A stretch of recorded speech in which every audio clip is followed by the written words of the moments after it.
So welcome to the December 17th, 2024 edition of the New Jersey Mycological Association's Taxonomy Tuesday.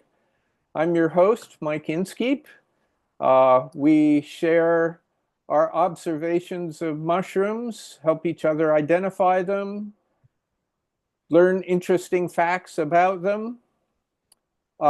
This week, we're doing Best of October. So interesting mushrooms you found during October this year or previous Octobers. So far, I have observations from Hunter and Dave. Are there other people who have observations they'd like to share? I sent something a few minutes ago, Mike. Okay, Igor. I'll add you Yeah, to I mean my they were list. all MO. It's an email to the Taxonomy Tuesday address. Okay. If we get bored and run out of things to look at, I have my best of September that I didn't show last week. Okay, cool. All right. That should go last. All right. Only. Okay. Anybody else? Okay. Why don't we start off? Do you want to go first, Hunter?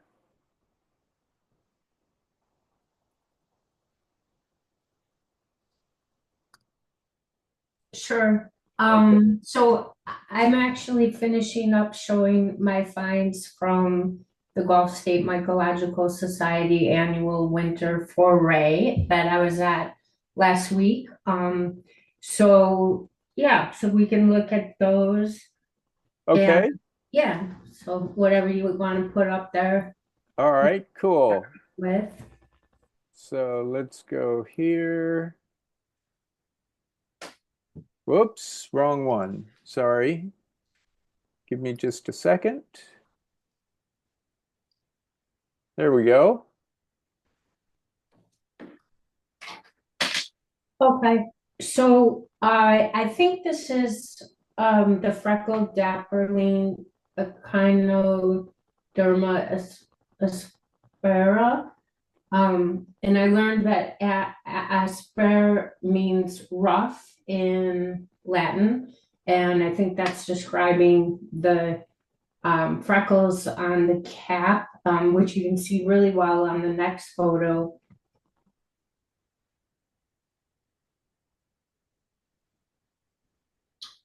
Yeah, and the smaller one there, right. And so this also exudes some red droplets that you can see on the annulus, and the gills are really close together, white, and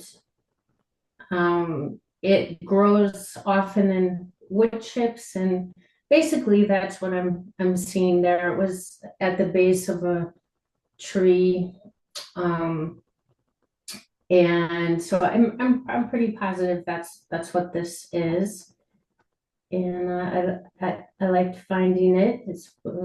It was pretty. It does have sometimes some scales on the stipe. When I look at the stipe closely, it looks decorated, but yeah, I mean, you can see scales, but it also seems to have sort of some lines along it, darker lines. But yeah, I'm pretty sure that's what it is. It's one that reacts with alcohol. So you may see it in a field guide saying edible, but typically it's avoided, I think, because of the reaction with alcohol. For some reason in Waynesburg. Yeah, usually this species has more scales on the stipe. This one may have been rained on. It was heavy rain, so yes, yes, unless there's another one with a very similar name that's smaller. Yeah, But- asperatum or something like that. Yeah, I think you've got the right idea on this one. It looks pretty big and robust. Yeah, okay. Yeah, and a lot of times also the ring will have scales on the margin. Yeah, in that other picture, I think you could see, yeah. Oh, there we go. Yeah, Yeah. yeah. Yeah, I believe this used to be in a species housed in genus Lepiota. Yes. So I'm guessing that the spores would be dextrinoid, pretty strongly dextrinoid, so white spores, and they'll turn purplish, reddish, brownish sort of in melters. Also, Okay. the gills are free. They don't meet the Yes, stipe. that's right. Mhm. Yeah, they grows like in forest debris. It's a saprobe, I'm pretty sure. Mm-hmm. Sounds good to me. Yeah. So that was a nice find.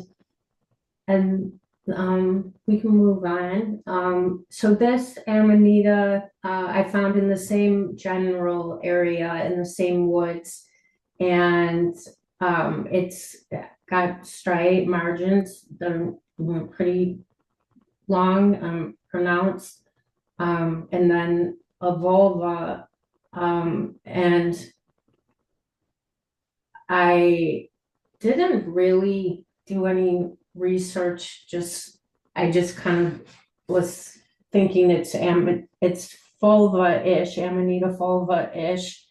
And I've gotten no feedback from anyone else regarding what to call it, but it was kind of cool, kind of a cool find.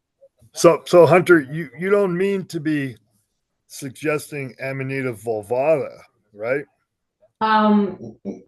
Only When if you you say are. vulva-ish, Are you? because that's in a completely different section, and Oh, that's okay. it's not Well, this. so I mean, I think that's quite possible. I mean, it would like, my quick reaction was like, oh, that kind of reminds me of Amanita fulva, but it really, Fulva. Oh no, yeah. no, I was going to no, I said vulvata. No, I You were know. saying it was Yeah. vulva something. Because it's not vulvata. That's Oh, in okay. a different section. Okay. Yeah. No, I had said fulva, but I don't know. Oh, I'm sorry. You said fulva. Yes. Oh, I don't know if fulva goes that. Where was this found? Yeah, Down south, right? right. Yeah, this was down in Louisiana. Yeah, South Louisiana. So I don't know yeah, if fulva goes that far south, but okay. see the little brown staining on the basal vulva? Yes. Yeah, that's a fulva trait. Okay. Yeah, it otherwise looks like fulva. And I think fulva. I think Rod Toulas kind of determined that fulva goes as far south as at least Virginia. Now, I don't know about it going further south than that. There are a few fulva lookalikes, and they may have been lumped in with fulva. I'm not sure.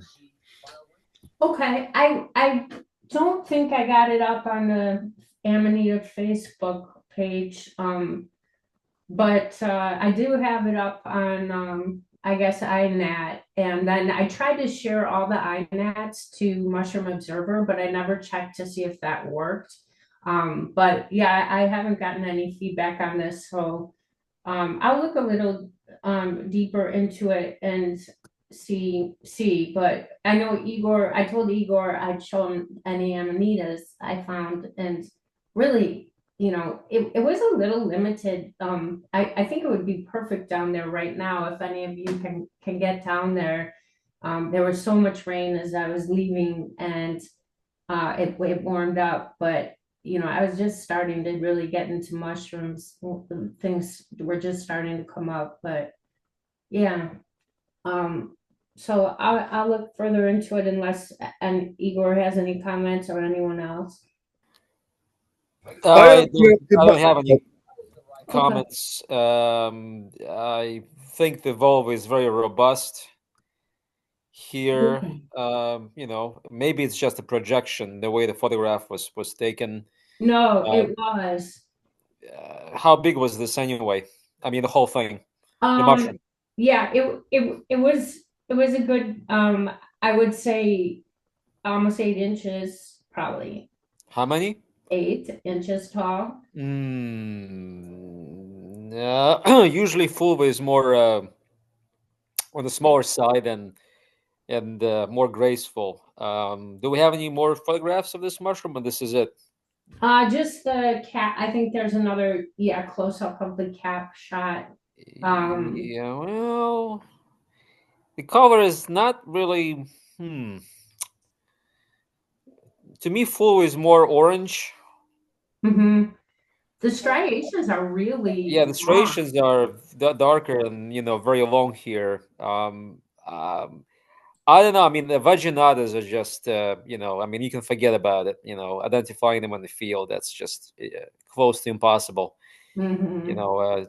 Just as bad as Leccinum, I would say, in boletes. But yeah, I mean, it's also in the south, so it could be something that's more um, uh, uh, endogenous to that part of the country. So I mean, if you save this mushroom, there's always a chance to get a sequence eventually. Yeah, I did save it, but then unfortunately, when I got back, I was so tired. I left my collecting container in the car, and it was like below zero. And the next morning, it was kind of degraded, but it's in my refrigerator. I'll take a look. Do you think that would just it would ruin it? I think it seemed kind of totally different the next day. Well, I mean, cold temperatures probably would not decompose the tissue. Um, uh, I mean, you could give it a try. I mean, I tried to dry the amanitas, vaginatas in the fridge before. I mean, not intentionally, but accidentally, just leave them. And yeah, I mean, they would just decompose like at whatever 30 degrees. But if it's below freezing, I don't think it's going to be terrible. I mean, the DNA is going to survive.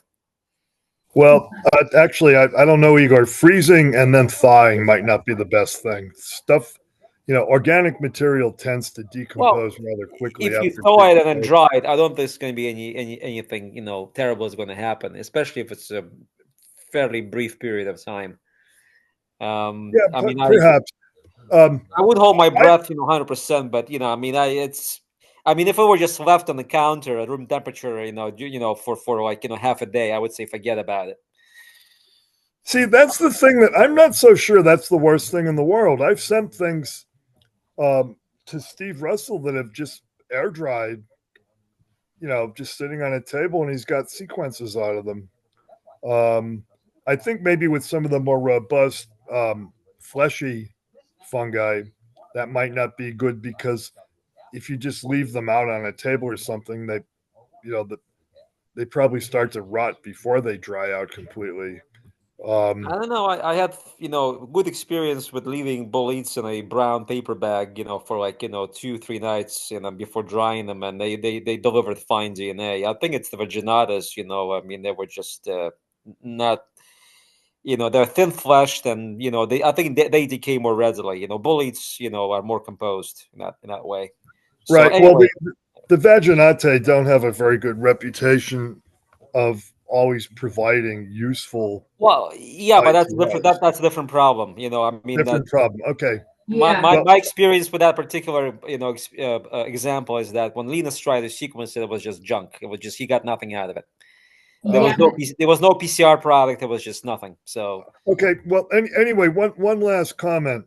Steve Russell says that virtually all brown vaginatae that have been sent to him have turned out to be fulva. Oh, okay. Now, I don't know if how far south this extends. This is the one sort of X factor here, I think. So Yeah. it might actually be a good idea to put it on the Amanita North America Facebook because I'll do there are that. people on there from all over North America, and there might be a few people from down south who have another idea. Sounds good. Thank you. Okay. What else do we got?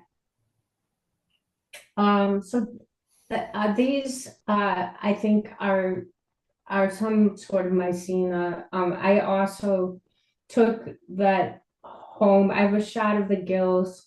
I took it home. It was overnight in my car, cold, and I didn't do anything with it. But they were really striking and really abundant and growing a bunch of different places. And I smelled them, and it wasn't really radishy. It was not really a distinct smell. It wasn't offensive, but I can't say exactly what it smelled like. But they were really pretty, and I don't know, maybe Gallica, maybe, or Gallericulata. yeah. I always mix up Gallericulata and inclinata. They're two of the more common Yeah. ones. Yeah, that was One thing to that was check- my other thought, Dave. Not to interrupt, Yeah. but you know, I think one thing to check, according to Michael Quebec, is one of those two species has a stipe that's fairly fragile, and the other species has a stipe that's fairly resilient. Oh, okay. So, yeah, check Michael Quebec on that. Sounds good. And when you talk about the odor in Mycena, usually, now there might be some that smell like radish, I'm not sure, but usually the discussion centers around whether it's has an alkaline odor, meaning whether it smells like bleach. Okay. yeah, I think that actually, now that you mention that, I think what is it, Gallericulata, right? I think that one smells like bleach, and inclinata is supposed to be mealy, right? Like flour. Oh, yeah. Which those are at least two kind of opposing smells. Right. Yeah. I'm not really remembering, but I will remember that now. And so bleachy or mealy. Yeah. Okay. How big were these caps? Probably a quarter size. Yeah, that's pretty big for Mycena. So those two species discussed are some of the larger species of Mycena. Okay. I can look into those. And then, what else we got? Oh yeah, I love this one. It's one that I found with this group before, Xylaria growing on magnolia buds. And then there's also another little mushroom, and it seems to be bluing, but I haven't looked into it, and I don't know if that's, I don't know why that's bluing. I did have my my flashlight for testing for a reaction, but I didn't think I used it here, but I mean I didn't purposely use it, so but it actually might have been shining on it, but more importantly are the Xylaria on the magnoliae, the Xylaria magnoliae, and I love seeing it, and I love finding it, and this is the second time I've seen it, and it's neat. If you have magnolia trees where you are, I mean, I think it's more common than we think, and you just gotta get serious about looking at the buds on the ground. You know what kind of magnolia? I don't, but I know I don't, and I don't know if it grows up here. I mean, we have a few of those trees, here and there. They're landscape trees, though, so it'd be interesting to look up here. And no, I don't. Well, down there you have you have like waxies, and you have other like the softer leaf kinds, like we have like sweet bay magnolias here. But Okay. down there, the more waxy kind are just kind of escaped people. It could be an umbrella. It could be an umbrella magnolia too. Yeah, I mean, there's a bunch of different kinds. I I don't know. Umbrella magnolia have fruits like this. You know, Hunter, you could put this picture on iNaturalist, you know, to identify the magnolia. Okay, that's a good idea. Sounds like a plan. Yeah, because I think it is on there for the mushroom for the Xylaria. But yeah, and then the little tiny mushrooms, I don't think that's the Strobilurus that grows on pine cones, but I think it is a Strobilurus. oh, It's okay. conigenoides. Oh, okay. And they're not supposed to go blue, are they, with the flashlight? That I don't know. Okay. And I'm not 100% on the Strobilurus conigenoides, but that is one of those Strobilurus that grows on a magnolia. Wonderful. Thank you. Well, that's exciting.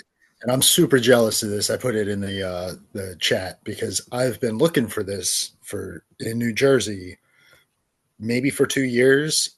I'm convinced that it is a southern thing that does not reach its northernmost distribution in New Jersey. I don't think there are any records of it on INAT from New Jersey, if I'm not mistaken. Well, that would be really interesting because I mean, I think it's the kind of thing that, like, if you don't know about it, you would never look for it, you know?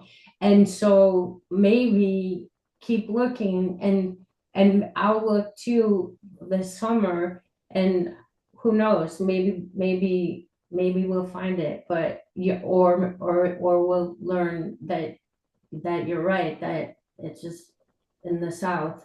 I mean, that is the only place I found it, but it came to my attention down there too, you know, that it existed. So, Yeah, I mean, I have looked at every magnolia cone or whatever you call that thing.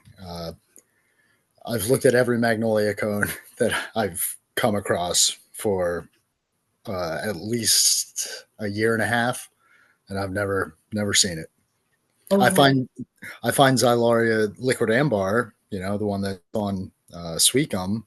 I find that all the time. I mean, you know, every time I start examining the sweet gum balls in season, that is, you'll find one, and I've never seen one of these. So I don't know. Yeah. But yeah, Well, I'll keep looking for it. Yeah. Hey, Brandon, I think Elizabeth has found one in 2020. I'm going to put the observation in. Cool. But that's the only one I saw, just doing a quick scan of INAT for Jersey. Okay. What about the rest of the range on there, Lila? I didn't look at that. Okay. But yeah, I look for these things too, and I've never found them. So that's cool. Two on one cone is really cool. Two different species. We only have one native magnolia in New Jersey. That's the Sweet Bay magnolia, and it pretty much only occurs in swamps of southern New Jersey. So I'd be surprised to find this on like a cultivated magnolia where, you know, it's growing in a street, you know, an arboretum or a street tree or something where you don't have the right humidity. And, you know, I mean, you can tell even just from the picture here in Hunters that fruit is pretty saturated with water. So, right.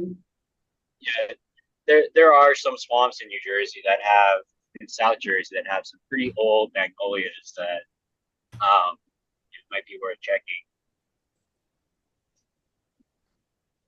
Yeah, and it's funny because I mean I think Jason, you've probably been there when I was examining these magnolia cones in kind of hardwood swamps. They probably weren't as mature as some of the other ones in South Jersey, but maybe that plays a part. Yeah, or the swamp didn't have the right hydrology; it wasn't light enough. The other one I found was in the little thicket in Texas. I actually didn't find it, someone else found it, but it had really pronounced Xylaria, really big, and I photographed it. And ever since then, I was like, oh, I gotta find find more of these. So I know it grows in Texas too. And they were wet places, but not swamps, but yeah. Have we mentioned Xylaria magnoliae? Because I found one observation here in Washington, D.C. Oh, It just looks like this. Let's see on iNaturalist. I'm going to put it on a chat, okay? I'm yeah. going to put a link on the chat. Can you see the whole range? Like where else are they growing? Okay. It's called Xylaria. Mag.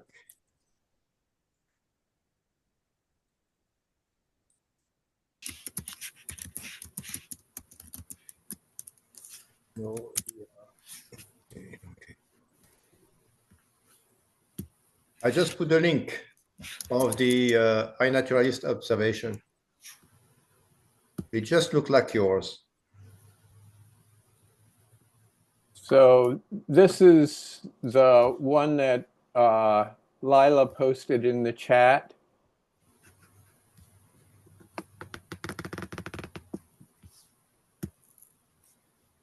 Yeah, it looks like you guys should have it. And well, no, maybe not.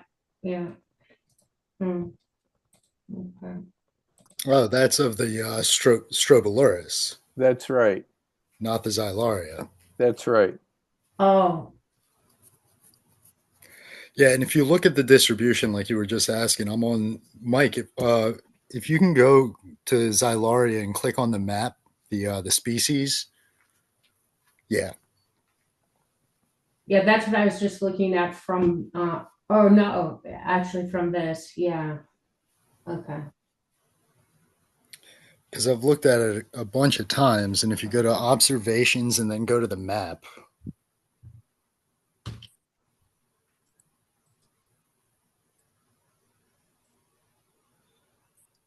yep.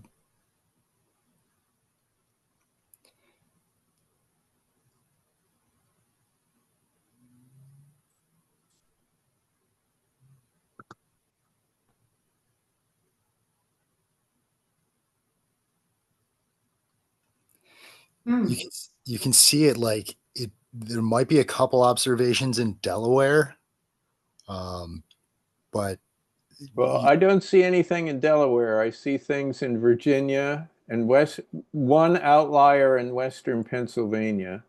Hmm. yeah, Yeah. Okay. So, but Yeah. it's the kind of thing that, like, unless you know, like I said, like, unless you know it exists, like, you're not looking for it. So, I think it could go unseen. I mean, a typical mushroom hunter, I mean, a lot of mushroom hunters, it just might be completely off their radar. mm-hmm. I've seen it in West Virginia, in mountain area here in the southeast. Cool. Okay. Yeah, well, cool. That's a good one. So Thanks then, for sharing. yeah, thank you. And this was the first find I had at the foray, and it was, very degraded, but I thought it was a veiled stinkhorn because it looked like it has this big veil. And of course, it's not looking very good, but so I put in that name. And then people put in Phallus impudicus, and then now everyone's saying it's Phallus ravenelli. But what it was weird looking for sure, and I think it has purple mycelial strands, unless it's something else. But that was pretty neat to see in some of the other pictures, but. I guess it's sort of just what normally covers the cap that's hanging, that is the cap kind of hanging inside out. No, it's No. not inside out. That's the way it is without the Oh, okay. the Mhm. surface layer has worn away. There's a cuticle that usually covers this. Okay, it looks more like a morel kind of, yeah. But it's covered with slime, and that's where the spores are born, and flies land on it and pick up the slime, and eventually the flies clean it off. Okay. Well, it was sure interesting, and the colors are neat. The pink and then that purple strand of mycelium at the bottom was really neat. But so ravenelli, I guess it is. And yeah, I guess I can see that the cap is right side just worn away and detached at where it normally attaches at the base of the cap. So I forgot, what's the difference between ravenelii and importuna? Does anybody know offhand?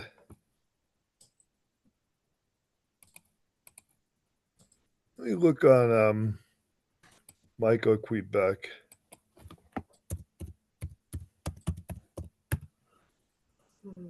Because that one's kind of old. I know I kept going back each day, hoping there'd Oh, it be might new not be. ones, but there never was. Oh, it might not be importuna. Might be saying the name wrongly. Is the other one importuna? What's the other one that looks like ravenelli? Does anybody remember that? Is it the one I said is it in first college internship. Wait, so are you behind the wheel of the truck, or are you in a building somewhere? I'm in the I'm passenger forgetting. and I have. Yeah, I'm looking on Mushroom Expert here. Inducius is the one here. with the veil, which is what I was thinking was hanging there. Impudicus. I'm sorry, it's impudicus. Oh yeah. Not importuna, it's impudicus. I think that's the one I'm trying to think of. Yeah. Oh, I think those are pretty similar, actually. That's true. The virtual variety. I'm sure you remember the COVID pandemic when I had to. It's a tough genus to Google if you don't know the species name. A lot of Mario Kart at home, and now I've gone what I like to say semi. I can imagine. I didn't try that. Yeah, I'm sure you get some interesting websites. Not very helpful. Congratulations on your Mario Kart success. Ashley Chan is a publicist from Louisville, Texas, and a yoga instructor. Is that right? Yeah, they look really similar. Really similar. Never since. You do both full time, part time? Yes, my day job is very. Yeah, that's why I'm wondering, because I think there might be something about the cap surface that's different. Like one of them's wrinkled and one of them isn't, or I'm not sure. I forget. Yeah, Impudicus looks maybe more wrinkled than ravenelli from the photos I see here. I'm looking at, and then there's this Phallus hadriani, which is also actually really similar, and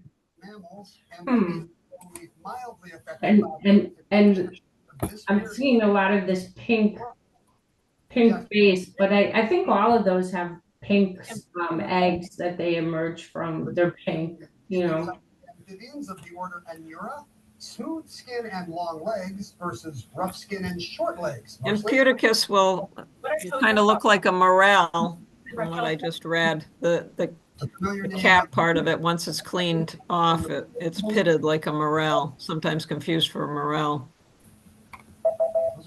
Right. Back to you, Jeff. Yeah, that's the difference I was probably trying to think of. The one is wrinkled and the other one isn't. Yeah. Only on Isabella Island in this archipelago. So I think the vulva and egg color can vary. This hadriani is a name often used in North America to describe a Phallus impudicus-like species with a pink to purple rather than white vulva and egg. Ah, that's interesting. Yeah. But then it says, however, in Europe, the name is currently applied to a coastal dune inhabiting species with a pink vulva and larger spores than Phallus impudicus. So spore size, I guess, is important, but yeah, who's like doing stinkhorns right now? Is anyone really working on them?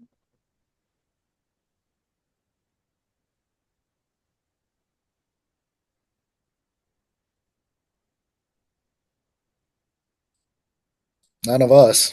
No. Yeah, exactly. Okay. Well, yeah, Oh, well, then you had a couple photos you sent. oh yeah. Yeah, this was just one more Amanita that which is either Amanita ravenelli or Amanita, it's like rhopalopus.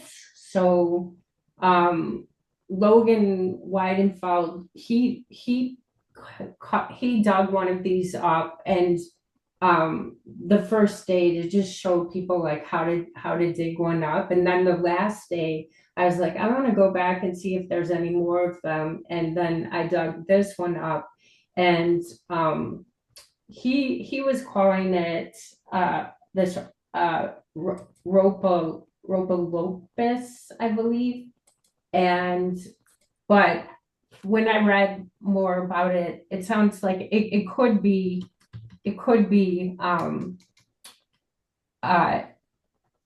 ravenelli. It'd be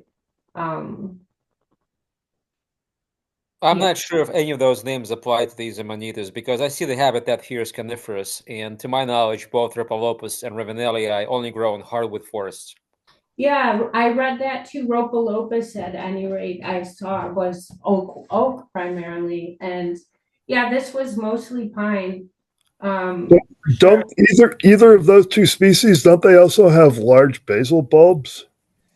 Yeah, they have dog-legged, very elongated, massive bulbs. They're not so thick; they're just long and and protruding, but they're not bulbous necessarily. Yeah, I mean these are young specimens, and looking at the vulva at the warts, ravenelli could make sense, especially if you zoom in and see if there are any fibrils at the base of at the bases of these warts. But again, the habitat is a strike against both of those two species, which, to my knowledge, are deciduous, grow with deciduous trees. Yeah, I think there was even the doubt at the foray, but like just provisionally they were using that name. And yeah, maybe they'll get a testing done on that. I'll try to find out if they're going to. Yeah, I mean, if you can zoom in into the second picture into the cap, not this one, the other one, and see if we have anything happening at the bases of those warts. At least that's going to be an indication. Right, right. Yeah, unfortunately, the resolution here is just very, very grainy. Yeah, you cannot make anything out. Yeah. Okay. It's just very pixelated. Yeah. Yeah. Sorry about that. Well, I mean, they're young fruit bodies too, so whenever you see something like this, it's always a challenge. Yeah. But yeah, it's a lepidella.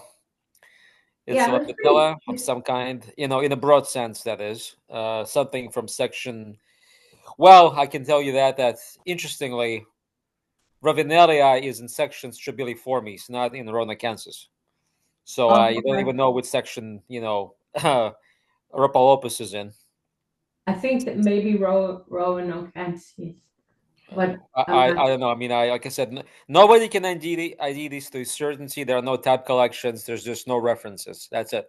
yeah, it was amazing how like substantial this was. I mean, I brought this one home, left it overnight, and it was fine, compared to the vulva. the fulva one, which melted, but this held up no problem. I mean, this was a very substantial mushroom. You could it would not break. It would take effort to break. Yeah, we don't find either rhopalopus or ravenelii in the pine barrens here in New Jersey. They are all upland, deciduous forests. Instead, we find subcoccori and dosipes. Okay. Those are the two main lepidellas. I mean, there are probably others as well I can come up with, but subcoccori by far is the most common one, and mutabilis.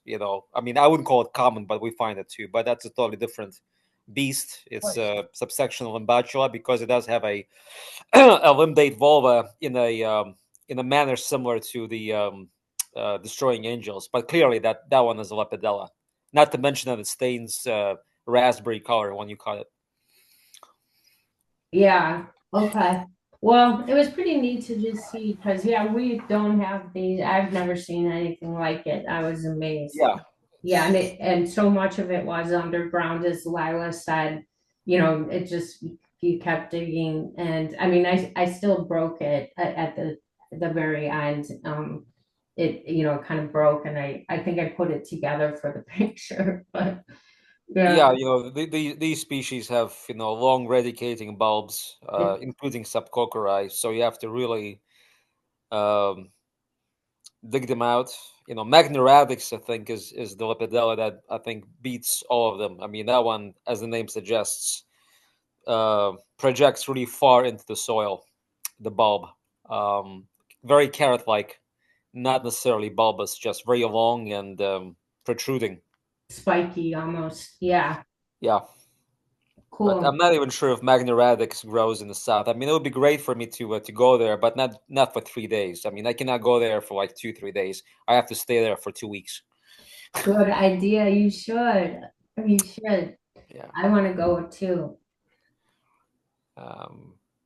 This is certainly in my books, to visit the Bible Belt for mushrooming. But I have no idea when it's going to happen. I will keep us posted. And yeah, that's it. Thanks for letting me share. Okay, great. Do you want to go next, Igor, since you're up? Yeah, sure, I could go. Okay.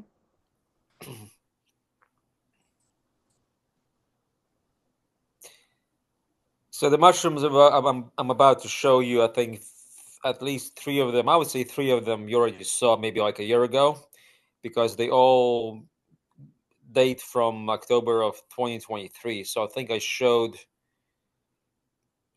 3 observations to you before, but you probably wouldn't mind seeing them again because nobody remembers anything, right? Pretty much. So. And repetition, as they say, is the mother of learning. So. Yes, please.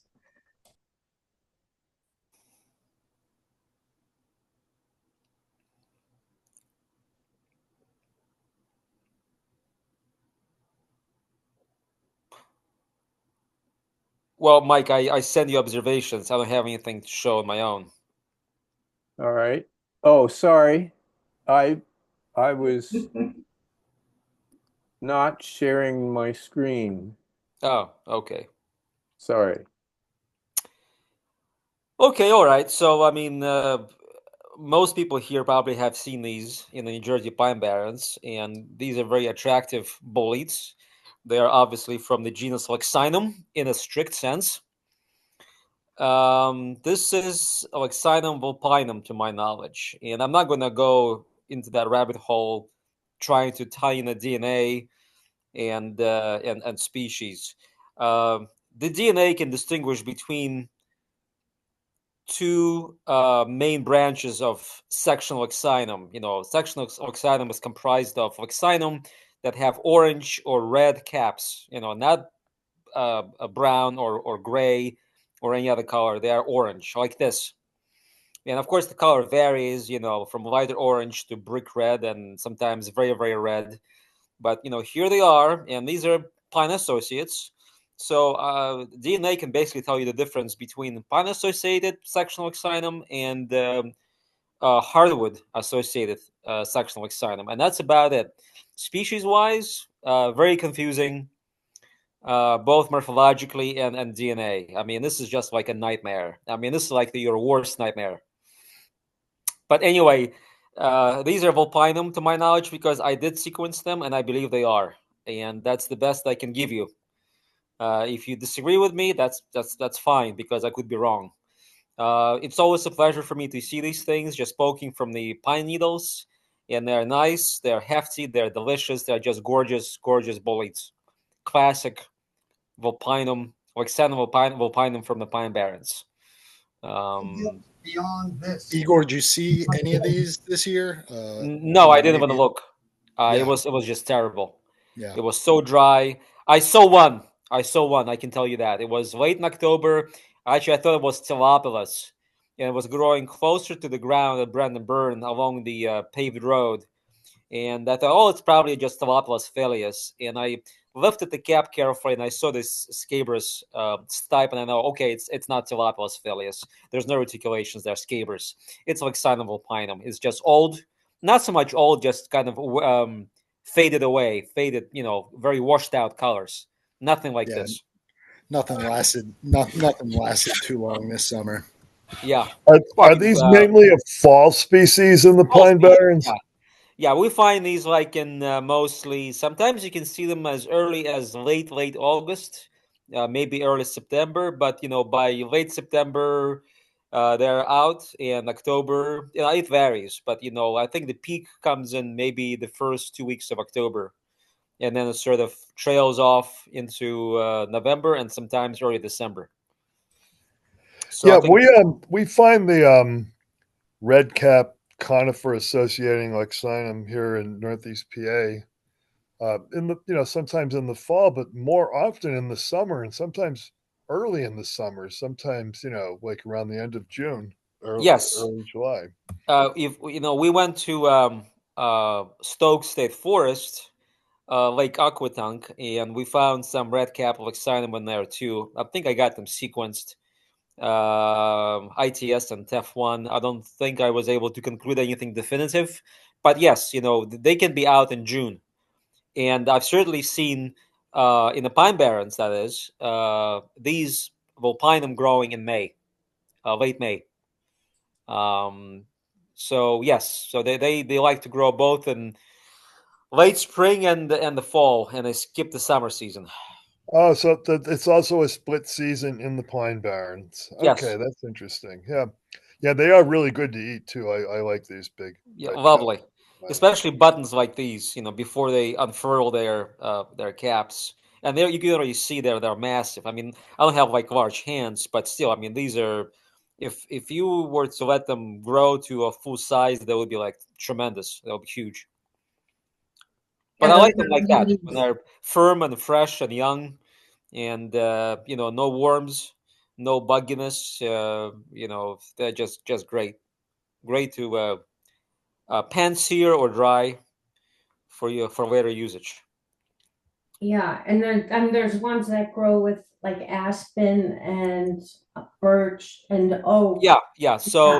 So this is the other branch of sectional Leccinum. These are the aspen birch associated, like versipelli, and Aurantiacum is in Europe and it grows with a variety of hardwoods, and insigniae and pseudo insigniae. I mean, you can basically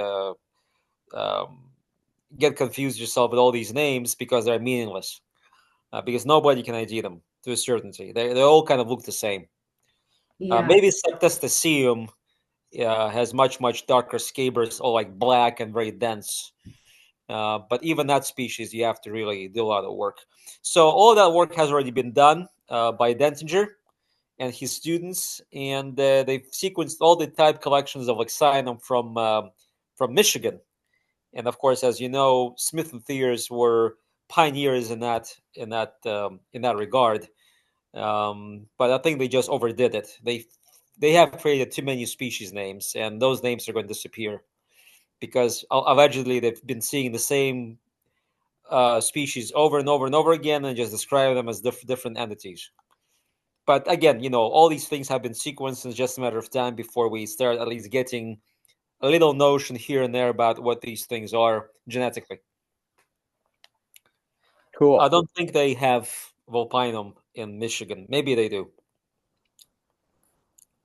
Yeah, I don't think, I'm not sure either.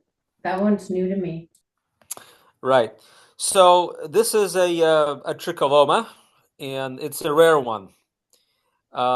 We have only seen this previously at Wells Mills Park once or twice, and we got it sequenced. And it's a very big Tricholoma, but more importantly, it's very heavy, very hefty, and hence the name grave. Tricholoma grave. It's a peck species, and that's probably what it is. This one came from Franklin Parker. That's a new spot for me, and I'm pretty sure that's what it is. It's not Tricholoma calosus, or calosum, I should say. I'm pretty sure it's grave. And morphologically, I mean, it's not a stunning species. It's just very big and very dense, but otherwise kind of a unshoveled and dingy looking. I don't know if it's edible or not. I never tried it, even raw, trying to nibble on it. I don't know if it's bitter, if it's unpleasant. But it's a rare species, and that's why this specimen was saved, just in case. I might have submitted this for sequencing to Ohio DNA lab last August, but it will probably take a year for those sequences to transpire. Igor, am I reading it right? Where this has like a clear annulus zone, I guess. I have to look at the description. I'm not sure if it has an annulus. Probably not. It's just like some kind of ornamentation on the stipe, some fibrils that darken with age or with handling. I don't know. I don't think this has a partial veil of any kind. Gotcha. Very heavy. Even when you dry it, it's still heavy. Wow. Cool. Yeah, not a very appealing mushroom, but certainly a very rare one, and remarkable in that way. Tricholoma grave. I like the name. Not grave, grave. Yeah. That's a good looking mushroom, I think. It's cool. Yeah. Okay. So here we're looking at a Tylopilus species. It grows in the pine barrens, but it grows in a variety of habitats. You can also find this somewhere in middle New Jersey, places like Meadowwood Park, deciduous upland forest. This is a bitter Tylopilus that somewhat resembles Tylopilus plumbea violaceus, except that it's not. Plumbea violaceus has very purple stipes and brown caps. This thing kind of uniformly lavender, slightly maybe violet. Maybe it's going to turn brown, but you can see the tones predominant, especially the pore surface. This is the giveaway. When it's young, its pore surface is like that, kind of a lavender, pinkish, violaceous color. Not quite sure what exactly color that is. So the name of this Tylopilus is Tylopilus violatincus, tinged with violet, violatincus. Bitter, unpleasant. If you cannot taste bitterness, maybe it's going to be edible for you. And but, again, to my taste buds, this is like offensively bitter. And this one, it doesn't look like there's any reticulation up to at all, right? No, naked stipe, but there can be reticulation. I found exemplars from Brandon Burn State Forest a very long time ago. It's also a mushroom observer that there's a reticulation at the top, and not just the apex. They just maybe like a half an inch down the stipe, kind of a wide mesh. So yeah, it can be reticulated, but not overall. I mean, typically it's like this. It's a naked stipe. It's not a very striking mushroom, but it's certainly easily recognizable on account of its unusual colors. Yeah, so that's I guess what would separate it from what is it, Plumbea violaceus? Plumbea violaceus, yeah. Plumbea violaceus has a very purple stipe and very brown cap. Okay. And its pore surface is white. It's never like this.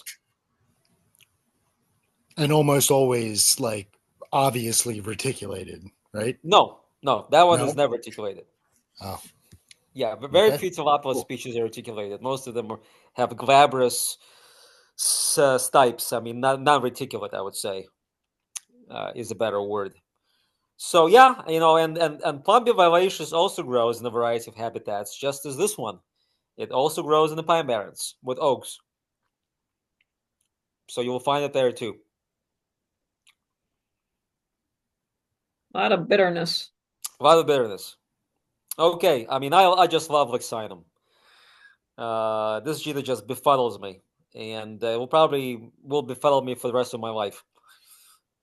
This collection comes from Smithville, which is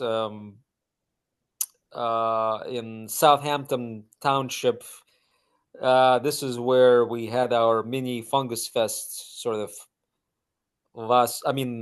this year, right, Lila? Correct. Yes, This year. September 22nd. Yeah. Right. I wasn't at the foray. So last year we found quite a few of these things, and there are two collections here, I think.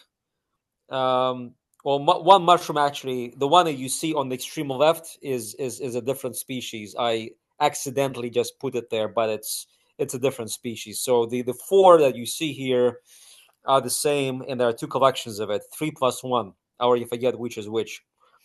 But it's possible that one person found three mushrooms and moved on, and then the second person, came on that spot and found another species. So they all came from the same location. This Leccinum is from section Scabra. It has a brown cap with some gray tones, so it's not your brick, or orange cap section Leccinum. It's section Scabra, and this one grows only with birch. All that section only grows with birch. So it stains both red and blue, and that way it resembles Leccinum snellii and Leccinum varicolor, but this species is neither of those. And this is because of its overall morphology. I mean, look at that reticulation. And of course, when it fades away, it stains this kind of a violaceous fuscous color, which is atypical of the other two species. I think it says so 100 minutes following this section. So like an hour and 40 minutes. So it just fades from blue and red to this unusual color, kind of blackish brown. But look at and this is what they look like when they're sliced. Predominantly red and some blue in the lower part of the stipe. Very colorful. That is cool. Yeah. And does that change over time? Yeah, I know it goes brown or it goes black to this, eventually. but it just intensifies slowly. Yeah. I mean, they but don't does stay like immediately. It takes time for those colors to develop, like at least a few minutes. My question is, because when I see red and blue like that on something that looks like this, I think Porphyrelis. Yeah, but this is not Porphyrelis. This is clearly Leccinum. Yeah. I think it is Leccinum. So if you look at the ornamentation of the stipes, you'll see it's fairly unusual. They are scabra-like at this, but it's like, they become almost like this thick reticulum. And if you zoom in, it's really atypical of Leccinum in a sense. But I don't think this is Porphyrelis. The pore surface is clearly Leccinum-like. There's a better way of doing this. There's a way to go to the original image and then click on that one. No, I mean, click on this picture and then go on the bottom. Is going to be saying show original image. Click on this. Porphyrelis usually has pores that are larger. Oh, my pop-ups and are and that's why I'm glad we're revisiting this, because I'm sure I saw this last year. Probably made the same comment when I see red and blue on this same,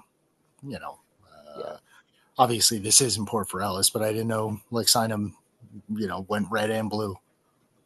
Some species do. I mean, we have about 3 species that do that, to my knowledge. So again, the ornamentation in this type is very unusual for Leccinum. There are no individual scabers. They kind of all fuse into this blackish mass, not mass with an A, and almost like pseudo-reticulate. So can you open this any more than that? Pop-ups are blocked in my browser, and I'm trying to figure out how to turn them back on. Yeah. So obviously this was saved, and I did submit it to Ohio last August, and I have no idea when I'm going to get a sequence back, if I'm going to get anything at all. So perhaps I should just sequence it by some other way, and even if it was going to cost me more money, because I don't think I can wait another year for this. And I also fear that these samples, I'm not sure how they are stored, and if they're stored like at room temperature for a year, maybe they're going to decompose or something. So yeah, unusual collection. I've never seen anything like that before, and I think it's just absolutely lovely and mysterious. And Igor, not to get too far off topic, but I've been considering where to send some samples as well, and I think I'm going to end up sending them to Alan Rockefeller's lab. He's doing for $3 a sample. Sure. Yeah, it sounds reasonable. If he's doing Sanger, remember what I told you. Make sure to get the raw data. Yeah. If he's doing nanopore, then you're out of luck. It's going to be what it's going to be. Right, but for cool. Sanger, you want the original unedited, unadulterated sequences, chromatograms. Yeah. Right. My browser is misbehaving. Give me a minute. Sorry. What browser is that? It's called Orion. Oh boy, never heard that one.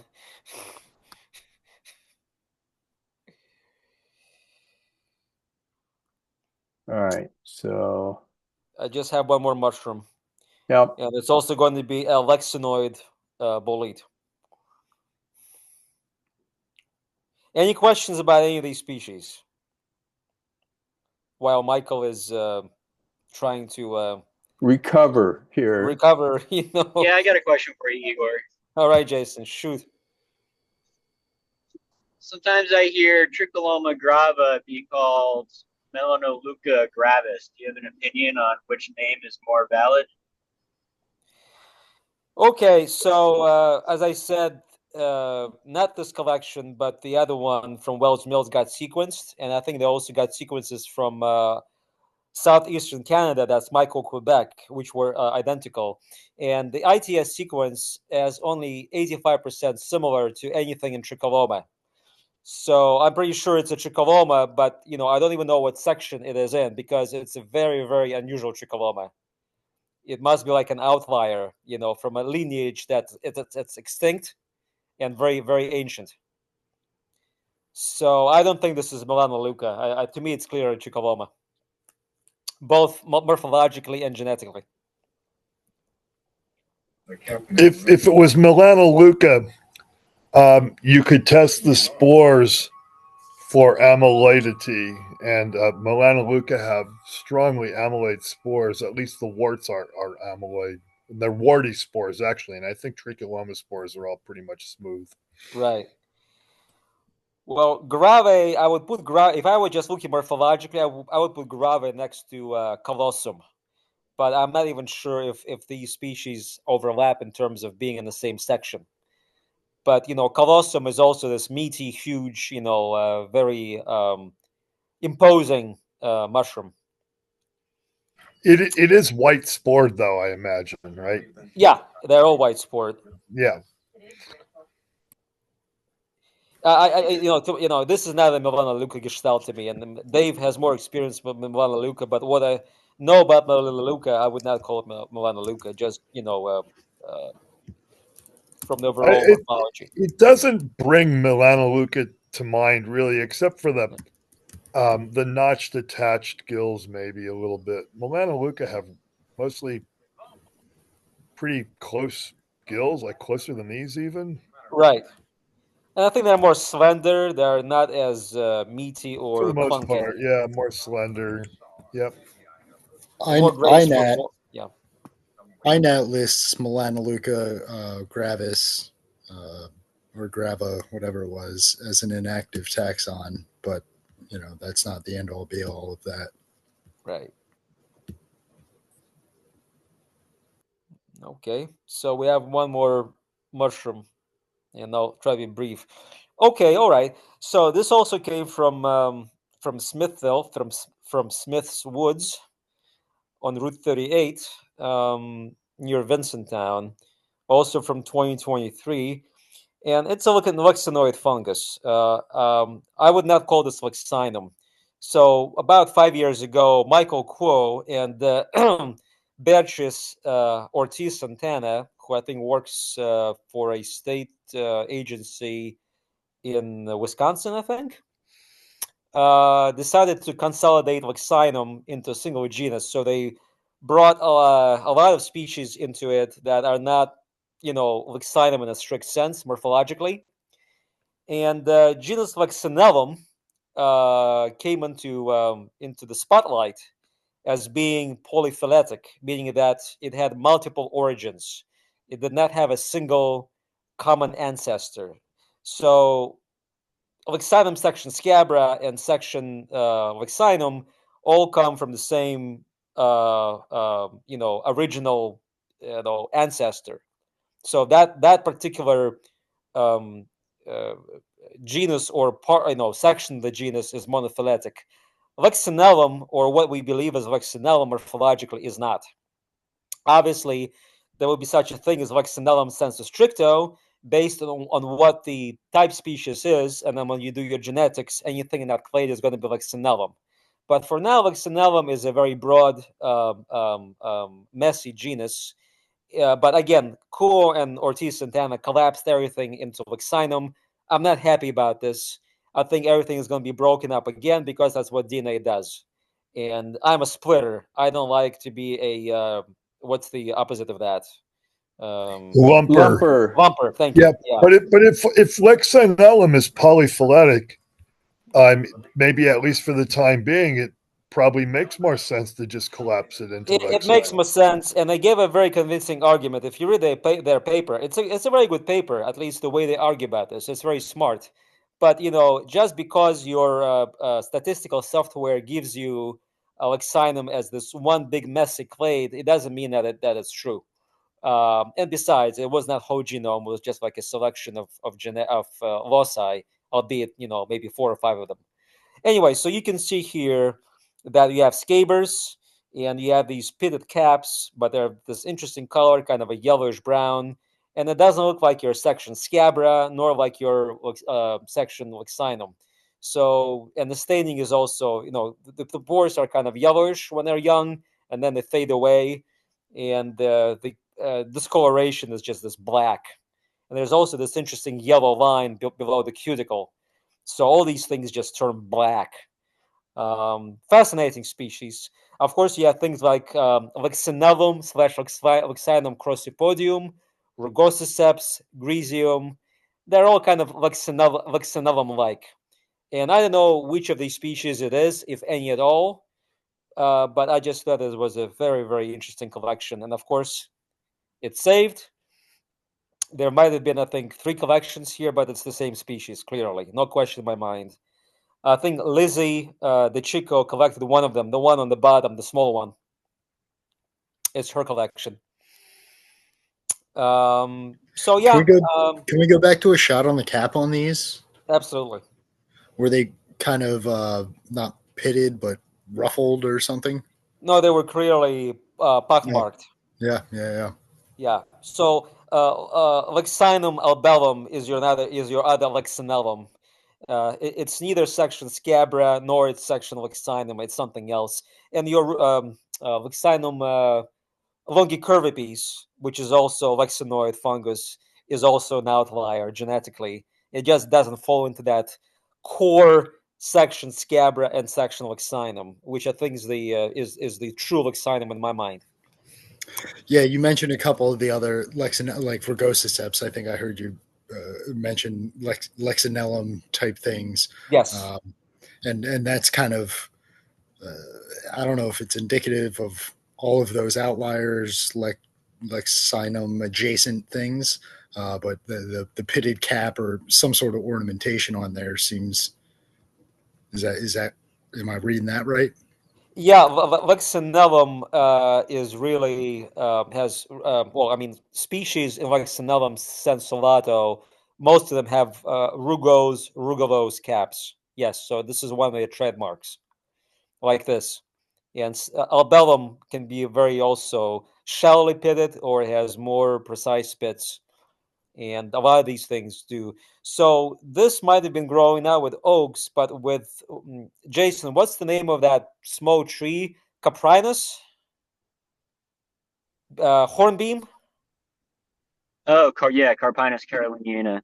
Yeah, so The this might have been associated with hornbeam, although I didn't see it, but it might have been there. It was like mixed woods. I didn't see any birch specifically either.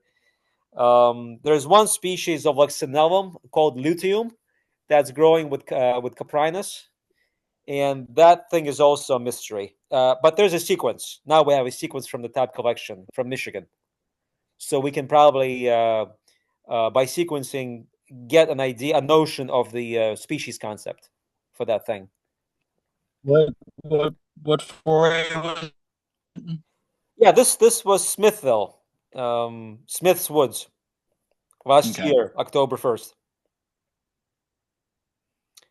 Burlington County, near Lumberton, between Lumberton and Vincenttown. Yeah, I think I remember Carpinus. Yeah, remember, Smithville. Jason, I asked you about that particular habitat in terms of like where it stands in New Jersey. It's not the Pine Barrens, it's not the Alpine Forest. It's something like very, unique, with these sort of semi-leaky soils, kind of sand and silt in there. Yeah, it's very unusual. Yeah, it's part of that intercoastal plain with interesting geology. Yes, correct. Yeah. So that's why you see all these unusual things in there. I think part of the reason. And mind you, these were not the only interesting collections from that foray. That's a very interesting park, geologically and in terms of fungi. If you go Yeah. on the Mo and just type in Smith's Woods, you'll see a large, number of observations that are very interesting. Even Ruth was there, are very interesting. Yeah. So Igor, this one in the lower right, that's the one that's different? No, these are all the same. They're all the same? That one in the lower right is the same? Yes. Yeah, I think so. It doesn't have wrinkles on the cap, and it doesn't seem to have ornamentation on the stipe. Yeah, you said there was a collection of 3 plus 1. Yeah, but that was for that was a different observation. Exactly, Okay. that was Okay. for Leccinum section. Because that one looks like it might be something different. Well, do I have more photographs of this? I think I see. That's 5 mushrooms, right? Let's go to the image where they're all cut up. So 1, 2, 3, 4, 5. I think the one that you're referring to is either on the extreme left or on the extreme right. Yeah, and it is showing some dark staining. Yeah, I think they're all the same. Yeah, okay. I might have dried these separately, each mushroom. I don't remember what I did with them, but to me, they're all the same. I might have separated Lisa's collection out just because it was, a single mushroom. I think all the other ones came together. Yeah, well, it's showing the same dark staining, so yeah, it's almost certainly a Leccinum. Well, it's a Leccinum-like.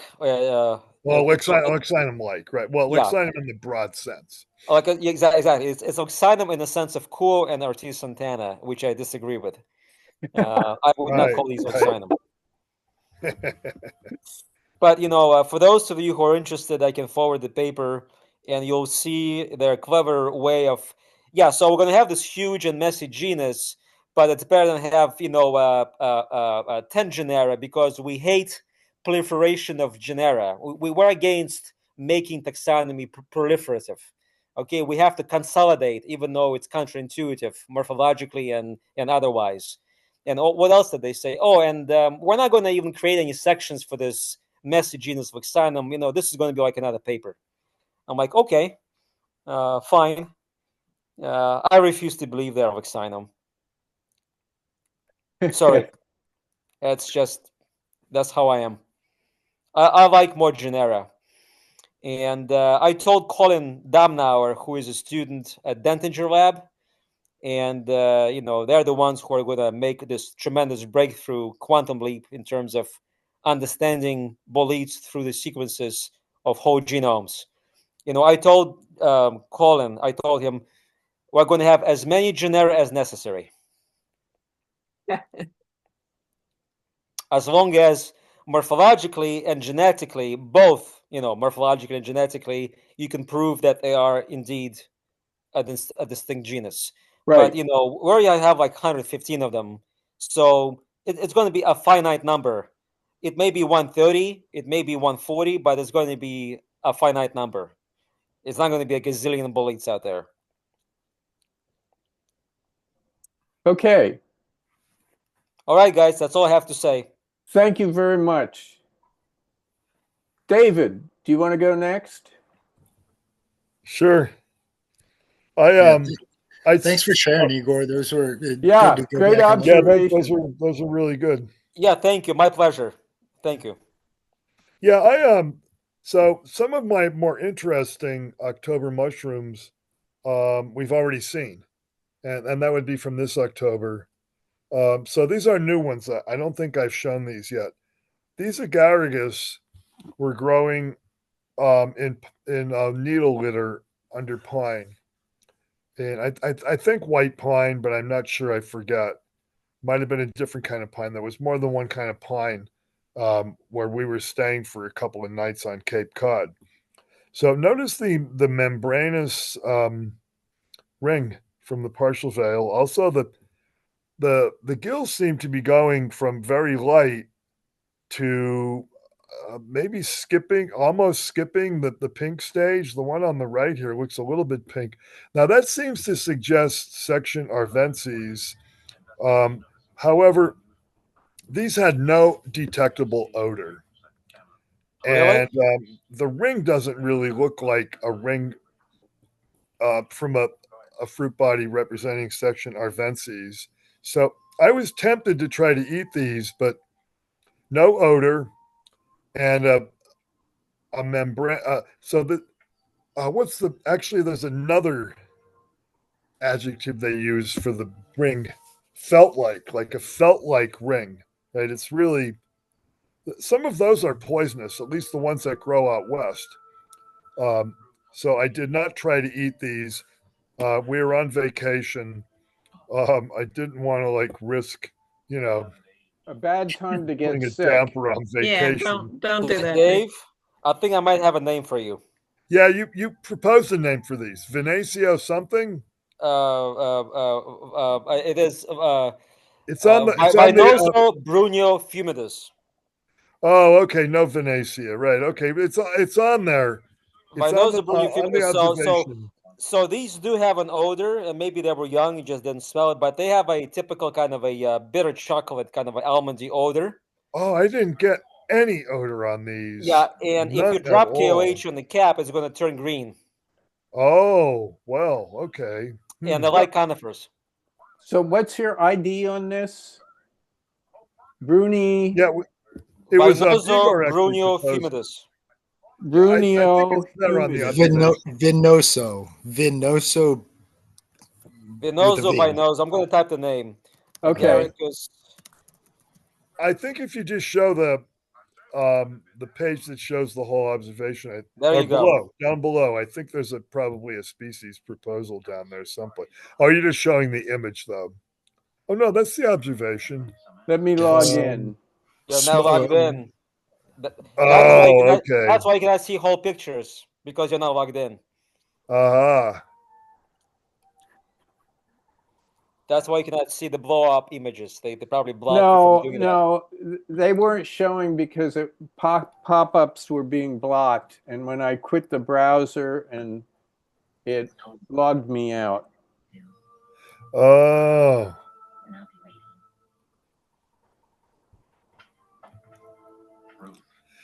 Well, at any rate, it's a species name that I didn't know. Okay, just a second. There we go. Oh, what a name. Yeah. Yeah, Kerrigan. He knows his stuff. It's a long one, but if you think about it, wine, brown, smoky. Smoky, yeah. It's a very distinct species. I mean, I see it in the Pine Barrens all the time, and I believe that's what it is. Uh-huh. It's Oh, that's how you probably knew one of this. the You most, see it in the probably Pine the Barrens. most common species of Agaricus in the Pine Barrens. Yeah, well, Cape Cod habitat is very similar to Pine Barrens Exactly. habitat. Yeah. Yeah, and where we were staying was not really a Pine Barrens habitat, but this is, these are a saprobe, and that they probably end up growing not only in their favored habitat, but in other similar habitat that's nearby. Well, we haven't seen them outside of the Pine Barrens. I think they like that particular acidic soil, maybe. Well, these were they weren't in a Pine Barrens setting. This was mixed woods with there were a lot of pines though, and there was more than one kind of pine. What were those? What are the pines at Lawrence Pond? Do you remember those big ones that weren't white pines? Pitch pines, maybe? I think maybe Pitch pines. Pitch pines, probably. Yeah. Yeah, Pinus echinata and what's the pitch pine? I forget the name of it. Yeah, Resinosa? the needles in the picture here do not look like white pine needles. So I think they're. Yeah, so this probably was growing under that. So that's a pretty good proposal then. They're really nice looking. They were really pretty mushrooms. They look. Oh yeah, that Agaricus species is very attractive. I don't know if it's edible, but it doesn't stain yellow to my knowledge, even with KOH or Well, the lack of any prominent odor had me worried, and the felt-like ring. It's The ring looks pretty drooping. attached, pretty robust and locked in there. Is that true? It doesn't move. Yeah, and it's not cogwheel like you would see on a horse mushroom. Yeah, it's felty. It's not a very large ring, but it's a very tidy ring. And Dave, you have Kerrigan's book. You're probably going to find where I should look. Yeah, it's now. Funny. I have the page open right now, and Kerrigan even says "felt like." Huh. Okay. Yeah, felt like. Yep. Okay. Yeah. So does he say anything about edibility? Yeah, my book is in a box. Is in a milk crate. That's my Christmas tree is tied to. It's like holding up the tree. So I don't want to get it out of the crate. Classic. I'm asking Christopher. What does it say about odor? Doesn't say anything about edibility. Unknown. There you go. Oh, so it's still unknown. Unknown at the time. Maybe Rick Kerrigan changed his mind, but maybe somebody ate them. Does it say anything about odor?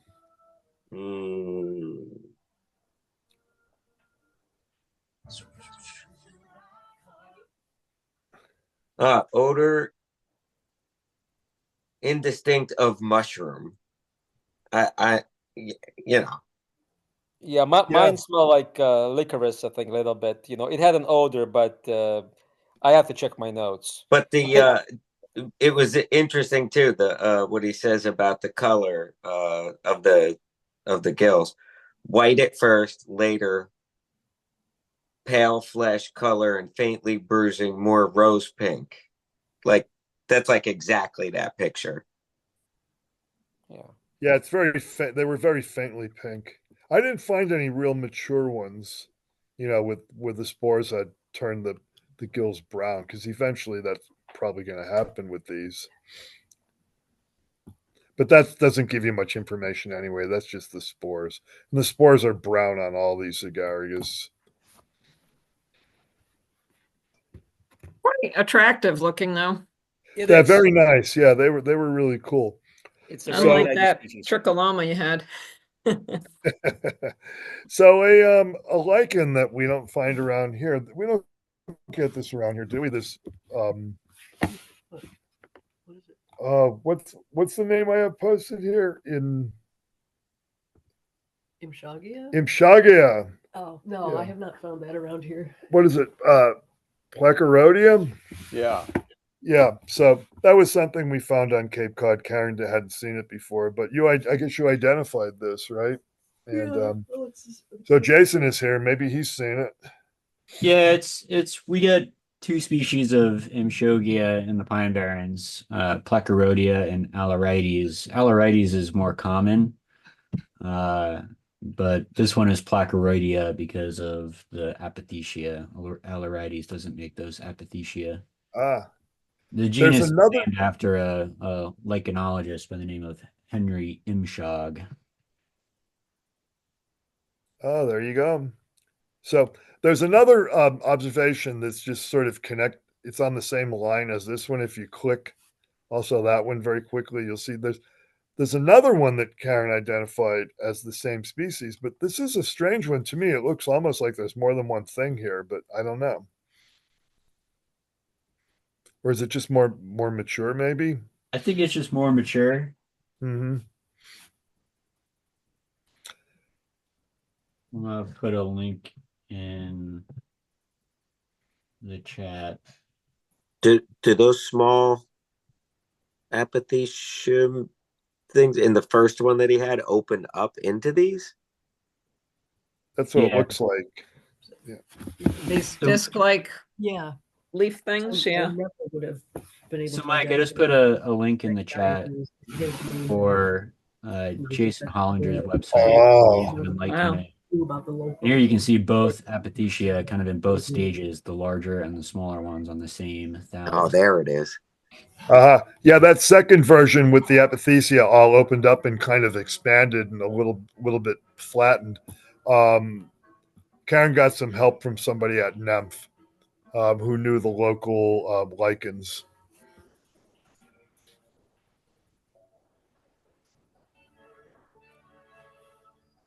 Yeah, this is a good website to have bookmarked if you're trying to ID lichens, because Jason Hollinger takes really good photographs. Okay. Let me and get have that now. high confidence that the IDs are correct.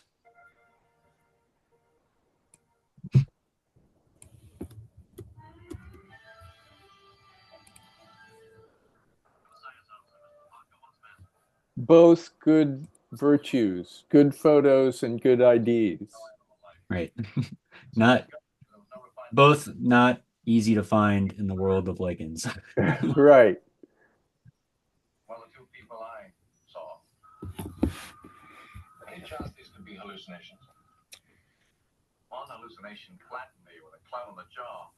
The other, that sounds like painful. So this is this Gymnopolis that I think I mentioned last week that seemed to be all over the place in Cape Cod. And the reason why I showed this this week was because I remember being in the Pine Barrens in New Jersey a few years ago and finding a lot of Gymnopolis and not knowing what the species was.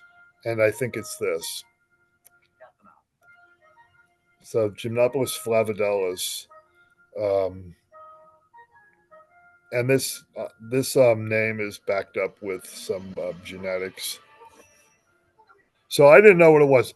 Well, I went on this like pre-foray thing with Alan Rockefeller. It was a photography workshop. I got a few helpful hints from Alan actually on just using my little cheapo camera. But as soon as we got there, I think I found some of these and somebody else found some, and Alan just kept saying flavadellis, and it made sense to me because I didn't know what it was otherwise. Otherwise, I would have just said, well, maybe it's like penetrans or what's that other one? I think it starts with S. Cinepinus? Sapinius, yeah, Sapinius, Sapini, yeah. But it's not really. This looks different than those, and it's like more really yellow. which I guess is where the name flavidelis comes from. So it's apparently a pretty common species in areas that have a lot of conifers, especially pine. So there were a lot of these to see on Cape Cod. So is there a ring zone on this, or is that I think I read about this one, and I think it has a partial veil, but it's really like coordinate and fleeting, and doesn't leave much evidence of it having been there. I would have to look at that again. I think cool, there's though. a description on Myco Quebec.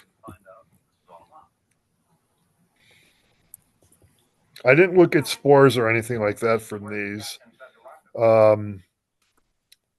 So here's from New Jersey, from this woods preserve in northern New Jersey. So it's a Mycena, and looks pretty distinctive though. Look at these really dark buttons, and this sort of, I don't know. To me, these just look like maybe I could have a chance at actually identifying these by the way they look. And I also got spores from them. And I did come up with a name. I proposed it at low confidence because it's hard to be really confident about most Mycenas. So I think, and this is the spores with melters on them. So the pretty clearly amyloid spores. So you can see how dark it is, right? That's the melters on the spore print. And the spores are broadly ellipsoid. Not the size was not all that notable, but everything seems to fit pretty well with this species Mycena. What is it? Parabolica? Yeah, Parabolica. And you can see where maybe the name came from because the caps on these are really shaped like parabolas. So, okay, I don't want to get into like a lesson on analytic geometry here, but just take my word for it. Okay, the caps are shaped like parabolas, more or less. The ones that don't have the margins that are sort of turned in a little bit, because that would not be a parabola. But the mature one, see the mature one on the right, that really looks like a parabola. Anyway, I'm sure I have a sample preserved. I'm going to wait Dave, and see what my best options you're a are. retired math teacher, correct? Yeah, that's why this name makes sense to me. Yes, I'm a retired mathematics instructor for like 45 years of doing that. So actually, I should I don't need to have any unpleasant flashbacks about telling people about parabolas and having them really want to hear about it. But anyway, yeah. I can give you the definition of a parabola, but I assume we could be here for a while if we get. No, I'm into not gonna do that. Okay, let's just talk about the spores. So there's the spores. They're very wide. Yes, they're wide. They are fairly wide. That's Q is fairly small. Yeah. For Mycena. That's one thing I noticed. Yep.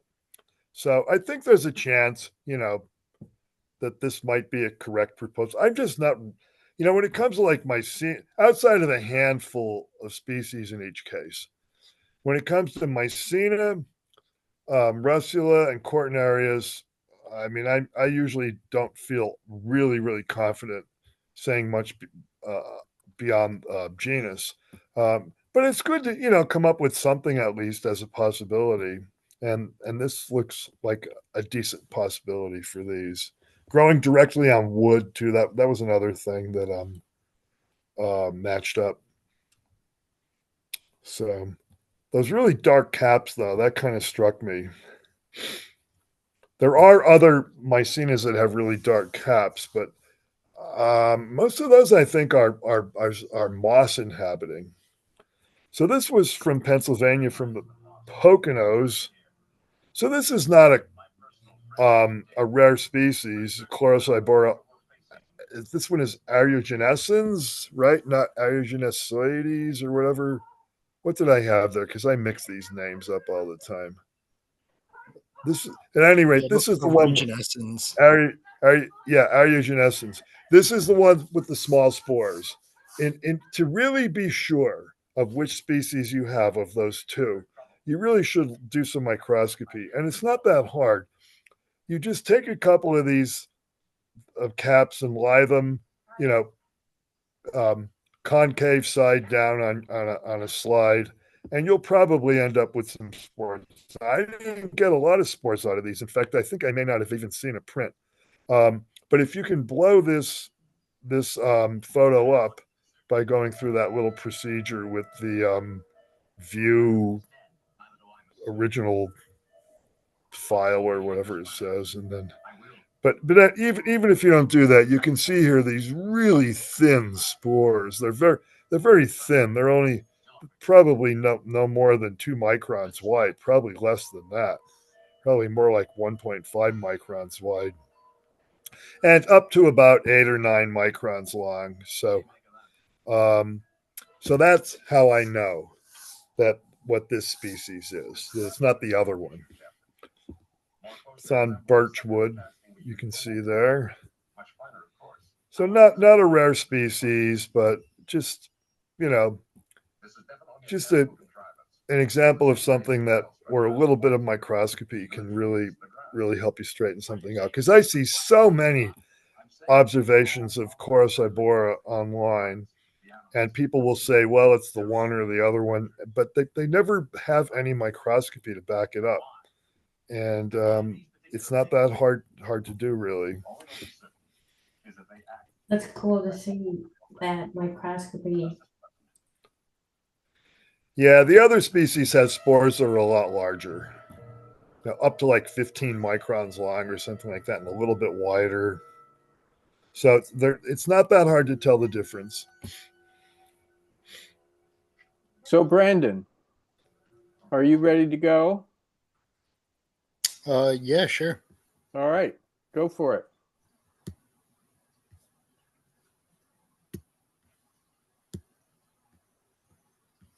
All right. We can see your screen. Let me go to my observations. So jealous about that Xylaria that Hunter showed. Mm-hmm. All right, so this is cool. You see these little yellow things. We've looked at them a couple weeks in a row. And I think sometimes we can get confused with Dacromyces stellatus, I think is the species name on this one.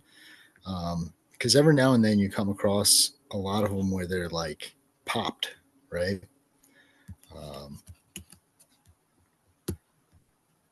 But if you can figure out that they're, and these are tiny, these are a millimeter, each one of these fruiting bodies. This one here is probably 2 millimeters. The bigger ones are, maybe 3 or 4. But the way that you can be sure about this thing is that they have these tuning fork basidia. And I was able to get this good shot where you got a spore being produced on each one of the sterigmata as that basidia kind of elongates. And they start at a smaller tuning fork, and as they mature, they get a little bit longer. So we've been looking at like Calycina, and when I found this, I thought it was a Calycina because they were so small. But that's a really good photo of the tuning fork basidium. Yeah, thank you. Probably better than most I've seen because you've got the spores still attached to it, so you really know that's what it is. That's what it is because you find these other structures, under the microscope, and sometimes they're tuning forked. And what is it? We know exactly what that is, right? Because there are spores at the apex. If you can get a spore drop out of a Dacromyces collection, A lot of times you can narrow down the species by the spore dimensions. I mean, there's one though that's called Dacromyces variosporus, and it's named that because the spores are like the measurements are all over the place. But the thing is, if you get a drop of mature spores, chances are you're going to see small ones and large ones. Right. So I think actually, I'm not sure what else there is in family. I think there's a family Dacromyciaceae or something. Yeah, but it's a relatively small family. Yeah, but I think all of them have. I think that's what the way they formed that family was out of the tuning fork Basidia. Dacryomite. What is it? Dacryopanax. Yeah. Dacryopanax. Yeah, I don't think these are that. Yeah. Yeah, they project kind of further out of the substrate. And this was on hardwood, for sure. So you know what? I would check Stylatus. Yeah, that's what I got it as. Oh, okay. There you go. Yeah, that one grows on conifer and hardwood. Not a lot of Dacromyces do. Dacryopanax does. But yeah, I thought those tuning fork Basidia. I never really look at these things under the scope. But that one. Can I get a quick question on on how you made that slide there with the I'm just getting into microscopy, and are you just taking some of that material and mashing it on the slide, or how did you get that? With this one in particular, that's the way to go. I made sure to get all the wood elements out of it because these things, like I said, are really tiny. You can't really take one individual fruiting body off of this substrate without getting a little bit of wood with it. So all I did was try to get the tiniest little piece of the little gumdrop, right? Then throw that on a slide and smash the heck out of it. And it's tough with these because they're slimy and they want to slip out from underneath the cover. But yeah, just smash the ever living out of it with the jelly fungus. Is that it? Is there you add any water or KOH or anything or? Yeah, so these are mounted in water. You always want to add a liquid mount between your cover slip and the actual slide.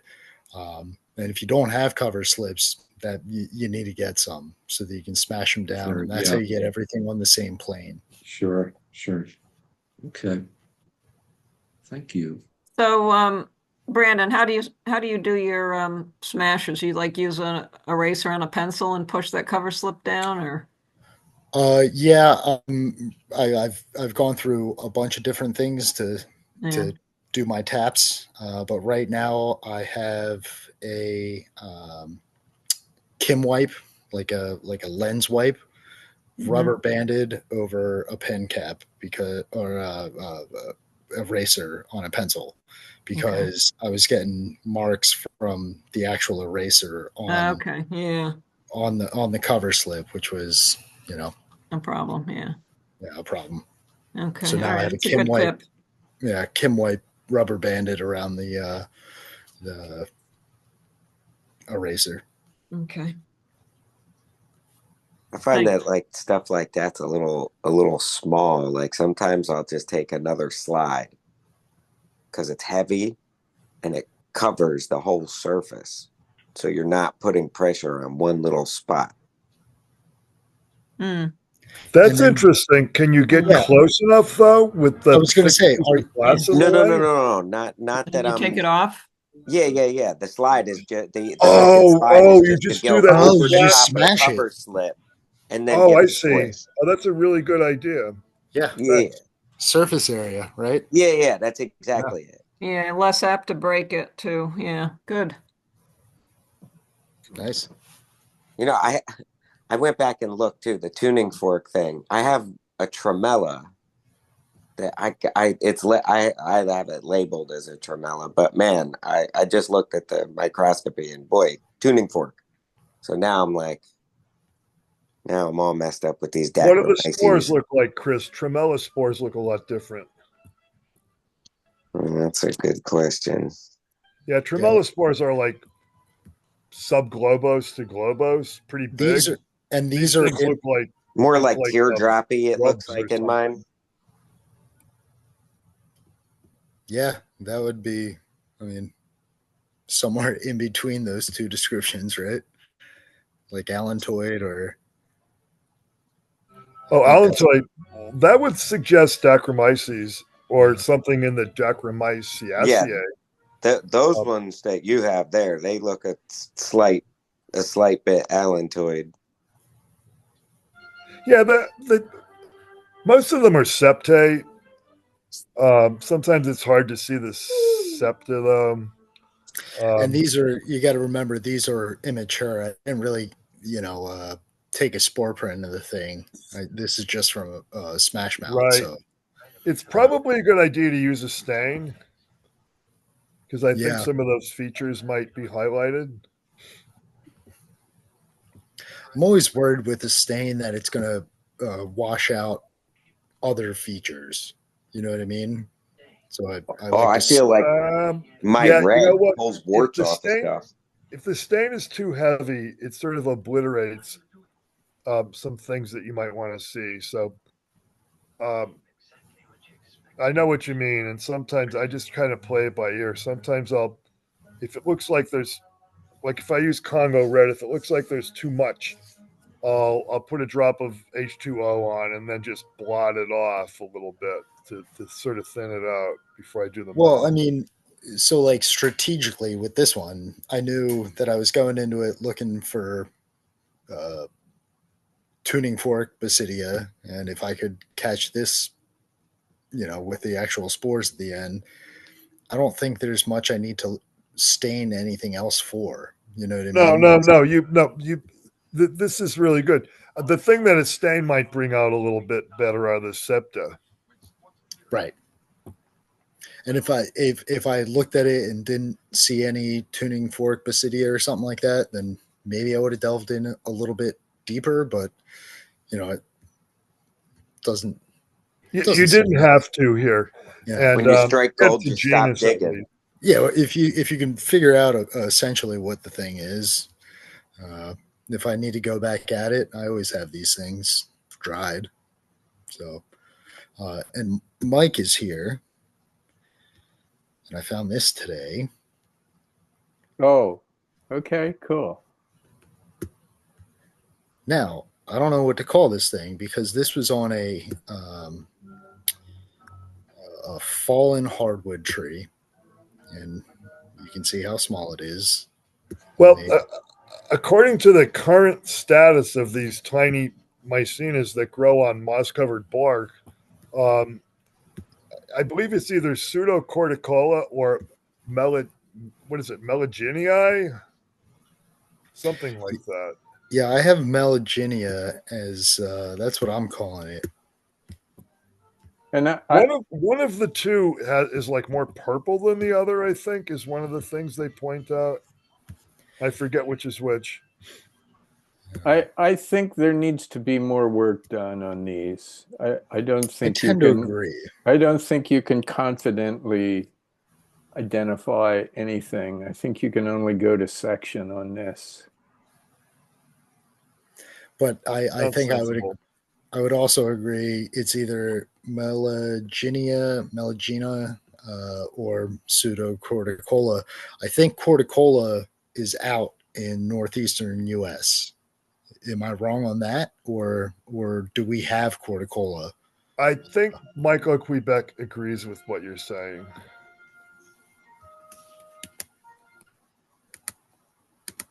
But yeah, cute little tiny thing. Mike's the one that put it on my radar, so I'm glad you're here, Mike. Yay.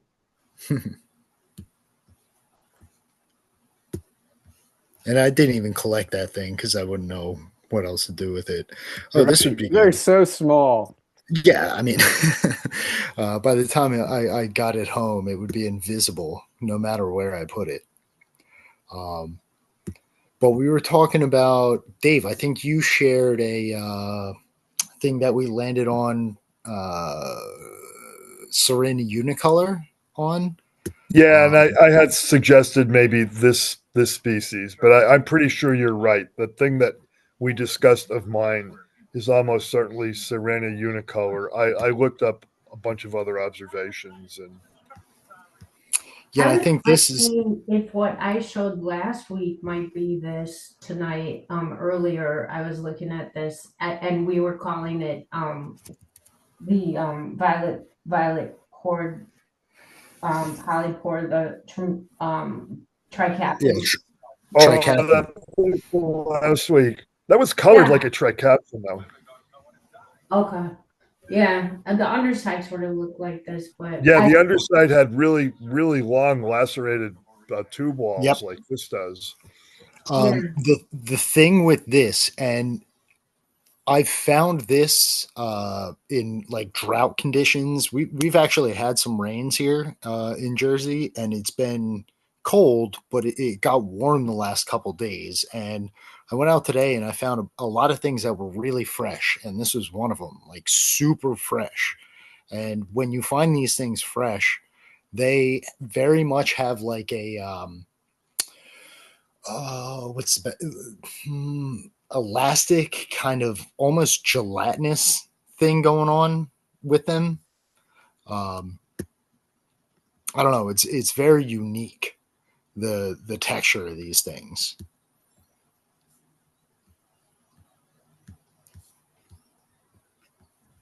And the blunt teeth. The blunt teeth are a dead giveaway for Tramatopsis cervinus.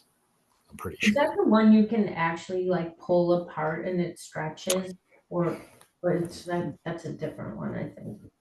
No, that's Beloeoperus dicris, which I also found today. Oh, cool. Really fresh. But that thing has, uniform, more standardized pores. Doesn't that one have like pores that actually look like wrinkles, sort of like phlebia or something? Or they're bands. Bands. Okay. Yeah.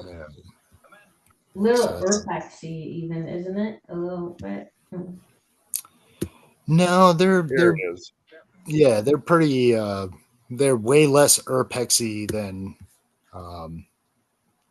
Trematopsis or what was the other one we were talking about? This was up in the air, which was a little bit interesting for this species. I don't know why I can't zoom out right now. There we go. But there you can see the bands. Oh. Kind of concentric, all of these fruiting bodies have those peach and raspberry colored bands. And this one, this is the one that you can separate the. It's actually you can separate the pore surface from the cap, and the pore surface it's like sticky tack. If you guys know what that is, like the stuff you used to hang up posters with back in the day. Yeah. All right, we're almost out of time. I'll share this last one. I found this today as well, and for the first time, I find these. I found this before, but I had an idea what I was looking at for the first time, because before you're just kind of taking a shot in the dark at what you're looking at, but this time I knew what to look for. So you can see this is a slime mold. And this is the capillicium. So these are the spores kind of exploding. It's really out of focus, but it's really hard to focus on this whole thing with so many planes going on. Over here on the right, also out of focus, you can see that they don't have a foot. And that's one of the things that you want to look for when you're looking at this particular species. way out of focus. Sorry about that. This is what you're looking for in the spore, though. They have these ridges. They kind of make them, and ridges connecting, kind of pyramidal. Dyson sphere. Yeah, I don't even know how to describe this thing, but it's got ridges that extend at the edge and then kind of cross the entire spore. Looks like it has craters almost. That's so cool. That's red, and then this is my favorite part of it. Oh.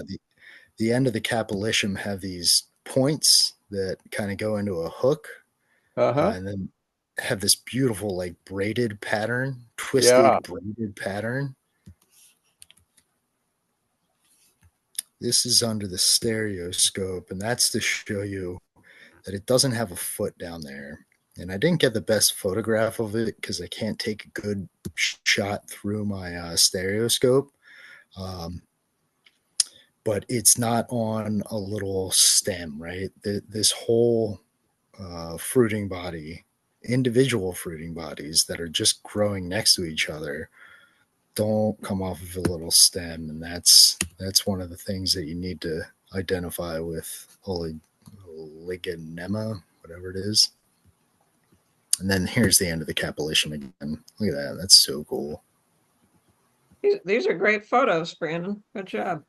Thank you. It helps to know what you're looking for. Yeah. Good thing Virginia drops in and teaches us a little bit every now and then. Every now and then, right? Oh, wait. Let me just show this real quick because I have no idea what to call it. I'm calling it Stecherinum, but it's not resupinate in any form. I mean, you can see it's hydnoid. There are, it's got hirsute elements. But the thing that's throwing me is that they're so stipitate. Like, I mean, they're obviously growing up, which wouldn't be a Stecherinum thing in my experience. But they do have those blunt teeth like a Stecherinum would. I think Stecherinum ocratia can do this. The color doesn't look quite right. But, well, Stecherinum, however we want to say it, Bordeauxii, I think, is another one. But that's a little bit thicker. So, yeah, maybe this is ocratium. I think it matters whether it grows from like the underside of a log, and I think Stecherinum generally prefers to do that, and then it's going to be more resupinate. But when it's on top of a log, look at how lobate. Like this. They're kind of lobate. See that? Yeah. You think it might be a Tricaptum, maybe? I kind of like Stecherinum better for this, but I don't know the genus really all that well. I think there's some microscopy you can probably do, to. Yeah, those look more like teeth than eroded. Yes. Yeah. Yeah, they look more like real teeth. Yep.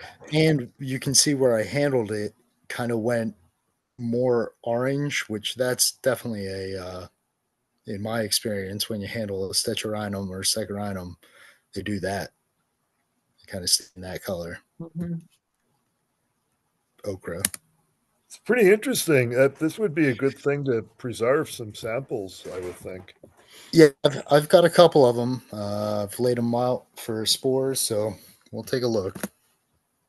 But yeah, sorry, we're past time. I put a link in the chat for Tom Bigelow observation of Stecherinum Bordeauxii that kind of has that same lobiness that yours has. Cool. Thank you.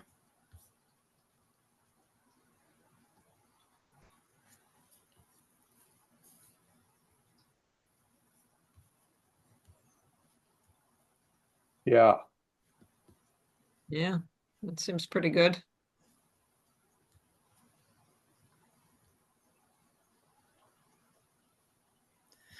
Yeah, and it could have been one of those things that the ones that I found, it just got warm and just started raining a couple days ago. It's going to get cold again, so maybe they were just coming out. Yeah, well, this one from Tom Bigelow was observed on December 2nd, 2023.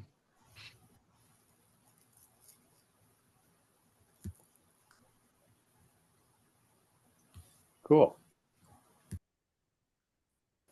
So we're not going to be meeting until January.